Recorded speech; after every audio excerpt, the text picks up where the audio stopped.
ములుగు జిల్లా మేడారంలో గుడిమెలిగే పండుగతో ఇవాళ సమ్మక్క సారలమ్మ తొలి ఘట్టం ప్రారంభమైంది. మేడారంలో గుడిమెలిగే పండుగను అత్యంత ప్రతిష్టాత్మకంగా నిర్వహించారు పూజారులు. మేడారంలోని సమ్మక్క ఆలయంలో ప్రత్యేక పూజలు చేశారు. కన్నెపల్లిలో సారలమ్మ గుడిని శుద్ధి చేసి అలంకరించారు. అమ్మవార్ల పూజా సామాగ్రి, వస్తువులు, వస్త్రాలను శుద్ధి చేశారు. ధూప దీపాలతో అమ్మవార్లకు పూజలు చేశారు పూజారులు.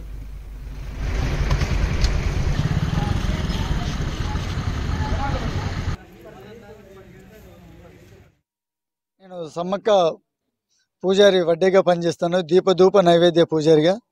అదేవిధంగా మా తోటి ఉన్నటువంటి సిద్ధువైన మునిందరు సమ్మక్క పూజారి, మేను పూజారి. తర్వాత వాళ్ళ ఇంటి దగ్గర నుండి మనకు అమ్మవారి పాన్పు రావడం జరుగుతుంటుంది. తర్వాత మాకు ఈరోజు కార్యక్రమం ఏంటిదంటే, సమ్మక్క సారలమ్మ పైడిదిరాజు గోవిందరాజుల ఆధ్వర్యంలో ఈ రోజున అమ్మవార్లకు శుద్ధి కార్యక్రమం అమ్మవారి ఆధ్వర్యంలో చేసుకోవడం జరుగుతుంది.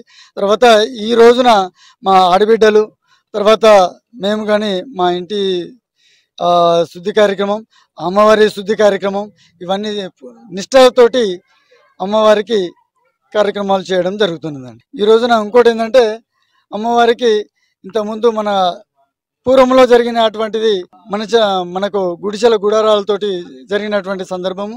ఇవాళ అదే విధంగా అమ్మవారికి ఎట్టగంటలతోటి గడ్డితోటి గుడిసెలు కప్పేసి మేము అమ్మవారి నిష్టలతోటి పూజా కార్యక్రమం స్టార్ట్ చేస్తున్నామండి. ఇవాళ ముగ్గులు మా ఆడబిడ్డలు ముగ్గులు వేస్తారు, సిద్ధమైన ఆడబిడ్డలు ముగ్గులు వేసేసి గుడి శుద్ధి పండుగ మరియు మండమెలిగే పండుగ అని